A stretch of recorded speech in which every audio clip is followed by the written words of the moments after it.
a broadcast station with no signal. What TikTok is really amplifying. TikTok isn't the problem, neither is Instagram, neither is YouTube. Remove the people, remove the content, and the platforms go flat. Blank screens, dead air, no signal. They aren't teachers, they aren't corruptors, they're broadcast towers. And every broadcast tower does one thing only. It amplifies whatever is fed into it. Fear or love, story or truth, illusion or clarity. But there's a prerequisite that almost no one questions. You can't broadcast truth if you don't know what truth is. What the sampling revealed. The videos weren't curated, they weren't themed, they weren't cherry-picked. They were random slices of the cultural mind. Money, relationships, trauma, God, healing, identity, worth, loneliness, masculinity, femininity, power, peace, truth. And yet they all sounded the same. Not in language, in structure.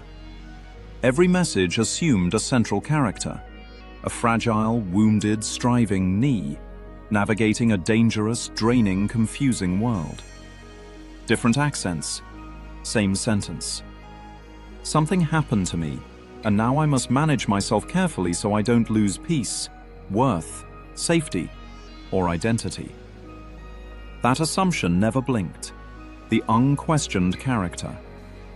Every video depended on the same invisible premise. There is a self that can be harmed, a self that must be protected, a self that must be improved, a self that must be healed, a self that must be affirmed. Even when the self is blamed, it remains real, central, and authoritative. That's the sleight of hand. Because if the self is the problem, but the self is also the one doing the fixing, the loop never ends.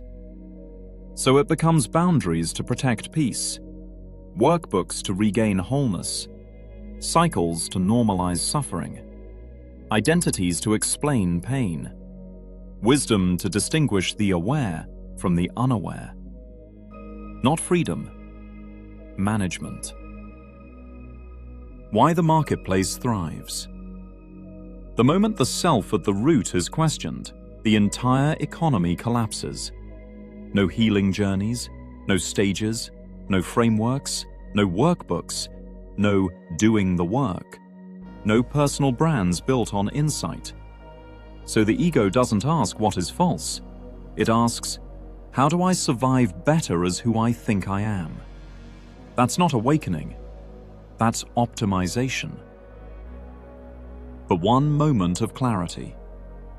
Out of all the noise, 2 moments cut clean. Not because they were spiritual, not because they were profound, because they were honest. A football team owner is asked how long a coach would have kept his job if one play went differently. The answer wasn't defensive, it wasn't moral, it wasn't dressed up. A week. No outrage, no justification, no story, just reality. Impersonal, direct, clean. That single sentence dismantled everything the other videos were selling. No victimhood, no identity narrative, no performance. Just truth without decoration. And the ego hates that, because truth doesn't negotiate. The real pattern beneath the content. What wasn't being broadcast was truth. What was being broadcast was self-preservation disguised as insight. Fear with better lighting. Control with spiritual vocabulary. Identity dressed as wisdom. Everyone was doing the work. No one was questioning who was doing it. Everyone wanted peace. No one questioned why peace needed guarding. Everyone wanted truth. No one questioned why truth would need a workbook. Why the platforms aren't the enemy. TikTok doesn't lie. People do, unknowingly. The platform simply reflects what the mind believes, and right now the dominant belief is this: I am a separate self in a dangerous world, and survival depends on managing myself correctly.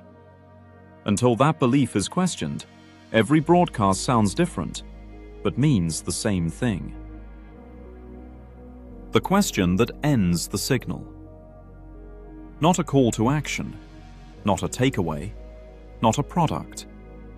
Just the question none of the videos could afford to ask. If every attempt to heal, protect, empower, or improve the self assumes the self is real, what happens when that assumption is no longer believed? That's not content. That's silence. And silence doesn't trend, but it tells the truth.